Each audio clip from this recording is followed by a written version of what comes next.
9ರಿಂದ 10 ಅಡಿ ಇರಬೇಕು ಆ ಹಾವು. ಅಷ್ಟು ದೊಡ್ಡ ಹಾವನ್ನ ನೀವು ನಾಗರಾವು ಬ್ಯಾಗಲ್ಲಿ ಹಾಕಕ್ಕೆ ಹೋಗಿದ್ದೀನಿ. ಅದೇ ಸ್ಟುಪಿಡಿಟಿ ಅಂದೆ ನಾನು, ಇಮ್ಮೆಚುರಿಟಿ. ಅವಾಗೇನೋ ಮಾಡೋಣ, ಅಡ್ಜಸ್ಟ್ ಮಾಡೋಣ ಅಂತ ಮಾಡಿದೆ. The snake tried biting me through the bag ಒಳಗಡೆ ಆಯಿತು. ಮತ್ತು ಮಿಕ್ಕಿದ ಬಾಡಿ ಹೊರಗಡೆ ಇದ್ದಿದ್ದರಿಂದ ಅದನ್ನು ಹಾಕ್ತಾ ಇದ್ದೆ.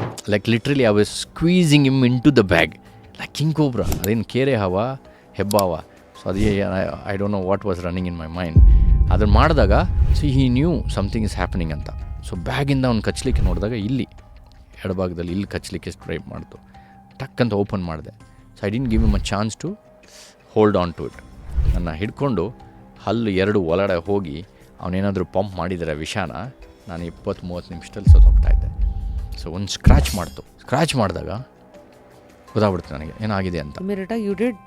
ಹೌದು, ಬಿಟ್ಬಿಟ್ಟೆ. ಸೊ ಆಚೆ ಬಂದುಬಿಡ್ತು ಹಾವು. ಮತ್ತೆ ಹಿಡಿದು ಮತ್ತೆ ಬ್ಯಾಗಲ್ಲಿ ಹಾಕೋಣ ಅಂತ ಪ್ರಯತ್ನ ಮಾಡ್ತಾಯಿದ್ದೀನಿ. ಹಾವು ಅದರ ಮೈಯಲ್ಲಿ ರಕ್ತ. ನಾನು ಇದು ಮೈಗೆ ಹೆಂಗೆ ರಕ್ತ ಬಂತು, ನಾನೇನಾದರೂ ಬೈ ಮಿಸ್ಟೇಕ್ ಏನಾದರೂ ಅದಕ್ಕೆ ಪೆಟ್ ಮಾಡಿದ್ ನಾನು ನೋಡ್ತೀನಿ, ನನ್ನ ಕೈ ಫುಲ್ ರಕ್ತ. ಹಿಂಗೆ ನನ್ನ ಕೈ ನೋಡಿದ್ರೆ ಫುಲ್ ರಕ್ತ.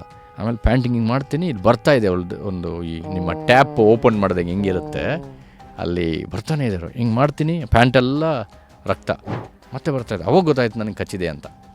ಸರಿ, ಇವನ್ನ ಮತ್ತೆ ಅದೇ ಒಂದು ಜಾಗಕ್ಕೆ ಅಲ್ಲಿ ಹಾಕಿ ಬಿಟ್ಬಿಟ್ಟು, ಸಂದೇಶ್ ಅಂತ ನಮ್ಮದು ಫ್ರೆಂಡ್ ಇದ್ದರು, ಹೋಗೋಣ ಸಂದೇಶ್, ಹಾವು ಕಚ್ಚಿದೆ, ಟಚ್ ಕೊಡ್ತೀವಿ ಹಾಸ್ಪಿಟ್ಲ್ ಅಂತ. ಹೌದಾ, ನಡಿ ಹೋಗೋಣ ಅಂತ ಜೀಪಲ್ಲಿ ಹೋಗ್ತಾಯಿದ್ವಿ. ಬಟ್ ಹಾಸ್ಪಿಟ್ಲ್ಗೆ ಹೋಗಿ ಏನು ಮಾಡೋದು, ಆ್ಯಂಟಿವೆನಮ್ ಇಲ್ಲ. ಫುಲ್ ವಿಡಿಯೋನ ನೋಡಿ ಆನ್ ರ್ಯಾಪಿಡ್ ರಾಶ್ಮೀಸ್ ಯೂಟ್ಯೂಬ್ ಚಾನಲ್.